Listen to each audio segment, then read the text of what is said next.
We are looking at how to pronounce these phrases as well as how to say more interesting but often confusing expressions from French, so make sure to stay tuned to the channel. In French, for reference, this is said as pièce de résistance.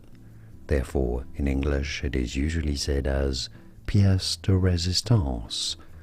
Many say it as piece de résistance, but that's not correct, because the word for peace in French is said as pièce.